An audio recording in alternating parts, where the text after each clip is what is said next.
السلام علیکم ناظرین گرامی، آپ دیکھ رہے ہیں نعت رضا 786 ملین۔ ہم آپ کی خدمت میں ایسے ہی خوبصورت بیانات لے کر حاضر ہوتے ہیں، تو آپ ہمارے چینل نعت رضا 786 ملین کو سبسکرائب کیجئے اور پاس میں لگے بیل آئیکن کو بھی پریس کر دیجئے تاکہ ہماری نئی ویڈیو کی نوٹیفیکیشن آپ کو ملتی رہے۔ شکریہ۔ یہ بات آپ کو اور ہم سب کو، جتنی مائیں اور بہنیں بیٹھی ہوئی ہیں، انہیں بھی اور آپ کو بھی اور مجھے بھی اس بات کا احساس ہونا چاہیے کہ ہم اس دنیا کے اندر جو آئے ہیں وہ پہلی اور آخری مرتبہ آئے ہیں۔ اس سے پہلے اس دنیا میں ہم کبھی نہیں آئے تھے، اور ایک دن موت آئے گی اور مرنے کے بعد پھر اس دنیا میں ہم کبھی نہیں آئیں گے۔ یعنی یہ پہلا اور آخری موقع ہے، فرسٹ اینڈ لاسٹ۔ ہمیں ایک ہی چانس قدرت نے دیا ہے کہ تمہیں ہم نے ایک مرتبہ کے لیے پہلی اور آخری مرتبہ اس دنیا کے اندر بھیجا ہے۔ اللہ نے دنیا میں ہم سب کو، کیونکہ ہمارے مذہب کی تعلیم یہ نہیں ہے کہ مرنے کے بعد پھر کوئی اور جنم ہوگا، پھر کوئی اور جنم ہوگا، یہ نہیں ہے۔ ایک ہی جنم ہے، اس کے بعد پھر ہمارے لیے اسلام میں کوئی دوسرا جنم نہیں ہے۔ ہم ایک ہی مرتبہ پیدا ہوتے ہیں اور ایک ہی مرتبہ دنیا سے جاتے ہیں، پھر پلٹ کر دنیا میں پھر کبھی واپس نہیں آنا ہے۔ یہ پہلی اور آخری مرتبہ ہم اور آپ دنیا میں آئے ہیں، اور اب اس دنیا میں آئے ہیں تو اس دنیا میں آنے کا مقصد کیا ہے؟ اس دنیا میں کیوں آئے ہیں؟ کیا ہم اس دنیا کے اندر صرف کھانے کے لیے آئے ہیں؟ اس دنیا میں صرف سونے کے لیے آئے ہیں؟ اس دنیا میں کاروبار کرنے کے لیے آئے؟ صرف اس دنیا کے اندر شادی بیاہ کرنے کے لیے آئے ہیں؟ دنیا میں کیوں بھیجا اللہ نے؟ اللہ نے دنیا میں کیوں بھیجا؟ اس کا مقصد کیا ہے؟ تو قرآن ارشاد فرماتا ہے، الذی خلق الموت والحیات لیبلوکم ایکم احسن عملا، کہ ہم نے زندگی اور موت کو پیدا کر کے تمہارا امتحان لیا، تمہیں آزمایا، تمہیں جانچنے کے لیے ہم نے موت اور زندگی کو پیدا کیا کہ کون تھوڑی سی زندگی کو پا کر اچھا عمل کرتا ہے۔ اس دنیا کے اندر جو ہم آئے ہیں اچھی عمل کرنے کے لیے، نیک عمل کرنے کے لیے، اللہ کو راضی کرنے کے لیے آئے ہیں۔ میرے پیارے آقا صلی اللہ علیہ وسلم کے پیارے دیوانوں، اب اس دنیا میں آئے ہیں کیوں؟ نیک عمل کرنے کے لیے۔ احسن عملہ قرآن کہتا ہے، حسن نہیں بلکہ احسن، بہت اچھا عمل کرنے کے لیے آئے ہیں۔ اب اس دنیا سے ہم جب جائیں گے، ہم دنیا میں آئے تھے تو ننگے آئے تھے، دنیا سے جائیں گے تو کفن پہن کر جائیں گے، یعنی دنیا میں آئے تھے تو کچھ لے کر نہیں آئے تھے، مگر دنیا سے جائیں گے تو کچھ لے کر کے جائیں گے۔ کیا لے کر کے جائیں گے؟ ہم اپنا کفن لے کر جائیں گے، اور اس کفن کے اندر دو چیزیں اور ہوگی۔ کفن سب کو نظر آتا ہے، لیکن وہ دو چیزیں کسی کو نظر نہیں آتی۔ وہ چیزیں صرف لے جانے والے کو نظر آتی ہے یا فرشتوں کو نظر آتی ہے۔ اللہ اکبر! وہ دو چیزیں کیا ہیں جو ہم اپنے کفن میں لے جاتے ہیں؟ یا تو اپنا اچھا عمل لے کر جاتے ہیں، یا تو اپنا برا عمل لے کر جاتے ہیں۔ یہ سب اپنے کفن میں ہم ساتھ لے کر کے جاتے ہیں۔ اب آپ مجھے بتائیں میرے پیارے آقا صلی اللہ علیہ وسلم کے پیارے دیوانوں، اللہ اکبر، جب ہمارے کفن میں ہمیں رکھا جائے گا تو ہم کتنی حسرت سے لوگوں کو دیکھتے ہوں گے۔ ذرا اندازہ کریں، ایک بندہ اگر اپنا گاؤں چھوڑ کر کے اکیلے پردیس جاتا ہے، واپس آنے کے لیے جاتا ہے، تو اس کی کتنی حسرت ہوتی ہے، اس کی آنکھوں میں آنسو ہوتے ہیں۔ میرے بچے چھوٹ رہے ہیں، میری ماں چھوٹ رہی ہے، میرا بھائی چھوٹ رہا ہے، میری بیوی چھوٹ رہی ہے، میرا گاؤں چھوٹ رہا ہے، میرا دیش چھوٹ رہا ہے، میری کمائی ہوئی دولت چھوٹ رہی ہے۔ بولو، پردیس جانے والا جب واپس آنے کے لیے جاتا ہے تو اس کو کتنا دکھ ہوتا ہے۔ اللہ اکبر! ہم مرنے کے بعد اس پردیس جانے والے ہیں جہاں سے پھر کبھی لوٹ کر نہیں آنا ہے، اور اس کے بعد کفن میں لے کر کیا جانا ہے۔ اللہ اکبر! اللہ نے ہمیں اختیار دیا ہے، اے ایمان والو، یا تو تم اپنے کفن میں نیکی لے کر جاؤ گے، یا تو تم اپنے کفن میں بدی لے کر جاؤ گے۔ اس وقت کتنا افسوس ہوگا۔ مجھے بتاؤ، جب شراب پینے کا عذاب کفن میں ساتھ لے کر جاؤ گے تو اللہ کو منہ کیا دکھاؤ گے؟ کسی کو گالی دی تھی، وہ عذاب اپنے کفن میں لے کر جاؤ گے، اللہ کو منہ کیا دکھاؤ گے؟ نماز کے وقت میں کھیل کود میں مصروف رہتے تھے، بے نمازی بن کر جاؤ گے، اللہ کو منہ کیا دکھاؤ گے؟ اللہ اکبر۔ یاد رکھنا دنیا میں کوئی انسان پیدا نہیں ہوا جو اللہ کے عذاب کو برداشت کر سکے۔ اللہ کے عذاب کو کوئی برداشت نہیں کر سکتا، کیونکہ میرا اللہ ارشاد فرماتا ہے ان عذاب ربک لواقع، اللہ کا عذاب واقع ہونے والا ہے۔ یہ مت سمجھنا کہ مولوی ڈرانے کے لیے ہمیں عذاب کی بات کرتا ہے، عذاب کی بات مولوی ڈرانے کے لیے نہیں کرتا، یہ مولا کا فرمان ہے۔ اللہ کا عذاب واقع ہو کر رہے گا، اور پھر قرآن کہتا ہے ما لہ من دافع، اللہ کے عذاب کو دنیا کی کوئی طاقت تم سے دور نہیں کر سکتی۔ جس کو اللہ عذاب دینے کا فیصلہ کر لے، اس کو اللہ کے عذاب سے دنیا کی کوئی طاقت نہیں بچا سکتی۔ جانتے ہیں آپ، اللہ اکبر، جن کو جنت کی بشارتیں ملی تھی وہ لوگ جب یہ آیت سنتے تھے تو ان کی کیفیت کیا ہوتی تھی؟ ایک مرتبہ ایک قاری قرآن اس آیت کی تلاوت کر رہا تھا، ان عذاب ربک لواقع، اللہ کا عذاب واقع ہونے والا ہے، ما لہ من دافع، اور اللہ کے عذاب کو کوئی دور نہیں کر سکتا۔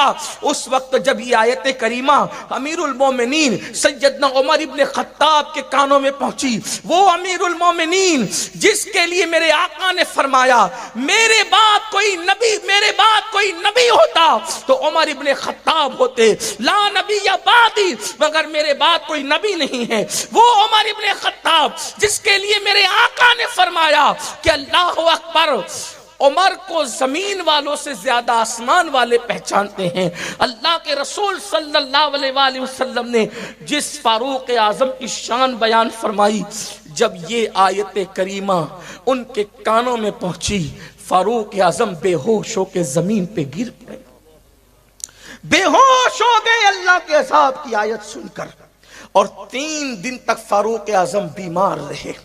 آپ سے میں پوچھنا چاہتا ہوں، آج ہم نے اپنی زندگی کو گناہوں کے لیے وقف کر دیا، آج ہم جب عذاب کی آیتیں سنتے ہیں، ہم جب اللہ کے عذاب کا ذکر سنتے ہیں، ہم ہنستے ہیں، کیا باتیں ہو رہی ہیں، لیکن ایک دن موت ہے، اور یہ بات یاد رکھنا، موت صرف بوڑھوں کو نہیں آتی، موت جوانوں کو بھی آ سکتی، بچوں کو بھی آ سکتی ہے۔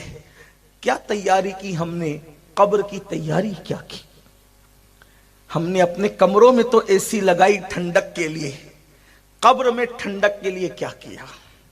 ہم نے اپنے گھروں میں تو لائٹ لگایا اجالے کے لیے، قبر کو روشن کرنے کے لیے ہم نے کیا انتظام کیا؟ یاد رکھنا اللہ کا عذاب بڑا دردناک ہے، اور اللہ جس کو عذاب دے، اللہ اکبر۔ آئیے میں آج چونکہ میرے احباب نے حکم کیا ہے تو میں اللہ کے عذاب پر گفتگو کروں کہ کن لوگوں کو اللہ کیسے عذاب دیتا ہے۔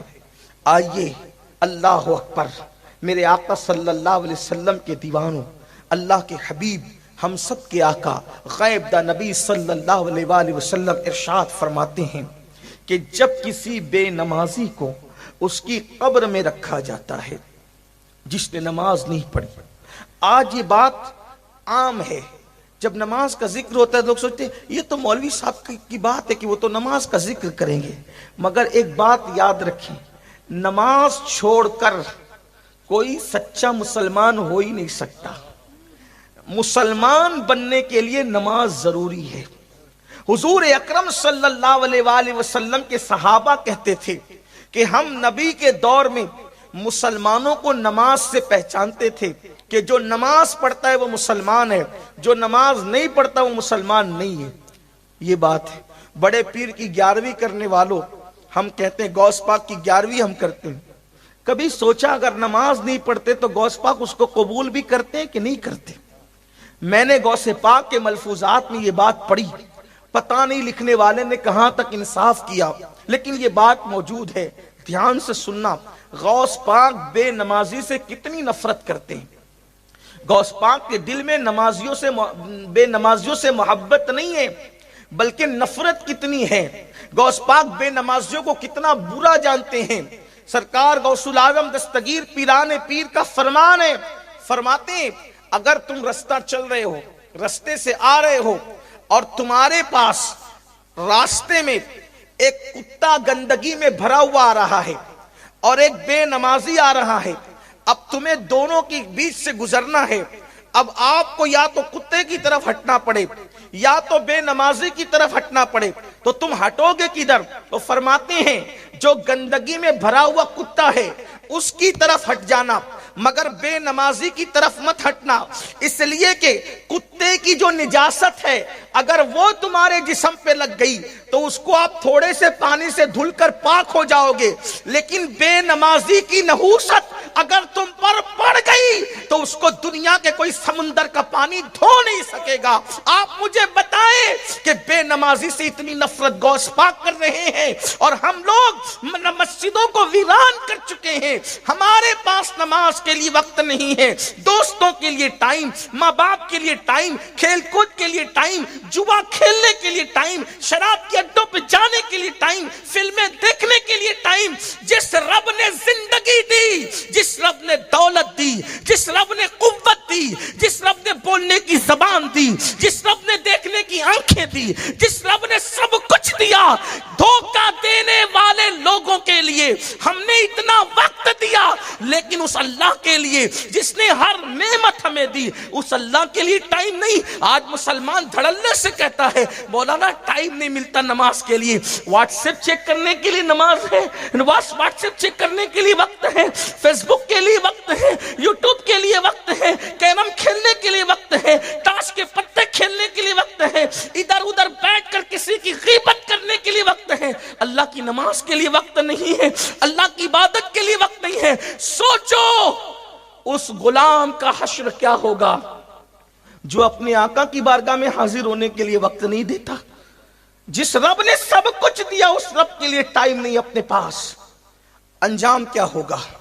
انجام کیا ہوگا؟ سنو، اللہ کرے کسی کے دل میں بات اترے، اپنے حال پہ رحم کر لو، اس سے پہلے کہ ہماری نماز جنازہ پڑھی جائے نمازی بن جاؤ، اس سے پہلے کہ موت کا فرشتہ آ کر ہمارے جسم کا تعلق ہماری روح سے توڑ دے بدل جاؤ، ورنہ پچھتانے کے سوا کچھ ہاتھ نہیں آئے گا۔ یہ بڑے بڑے مکانات، یہ بڑی بڑی کاریں، یہ بڑا بڑا بینک بیلنس، یہ بڑی بڑی جائیداد، یہ کھیتیاں سب یہی رہے گی، کفن میں کچھ نہیں لے جانا ہے اعمال کے سوا۔ جو کفن میں لے جانا ہے اس کے لیے ٹائم نہیں، جو یہاں پڑی رہ جانا ہے اس کے لیے رات دن محنت، جھوٹ بول بول کے مال کما رہے ہیں، ناپ تول میں کمیاں کر رہے ہیں، لاٹریاں کھیل رہے ہیں، جوا کھیل رہے ہیں، سود کھا رہے ہیں، جو سب چھوڑ کر جانا ہے اس کے لیے رات دن محنت، جو قبر میں لے جانا ہے اس کے لیے کوئی محنت نہیں۔ تو اپنے سچے نبی نے فرمایا، میری ماں اور بہنوں کی بھی خاص توجہ، یہ بات صرف مردوں کے لیے نہیں ہے، یہ عورتوں کے لیے، ہر انسان کے لیے ہے۔ میرے آقا فرماتے ہیں صلی اللہ علیہ وآلہ وسلم کہ جب بے نمازی کو اس کی قبر میں رکھا جاتا ہے تو 99 سانپ 90 پر 99 سانپ اس کی قبر میں ڈال دیے جاتے ہیں اللہ کی طرف سے۔ 99 سانپ، یہ کوئی کہانی قصہ نہیں، یہ کسی عام انسان کی بات نہیں، یہ اللہ کے رسول کا فرمان، اور نبی کی حدیث کا انکار کرنے والا اور مذاق اڑانے والا مسلمان نہیں ہو سکتا۔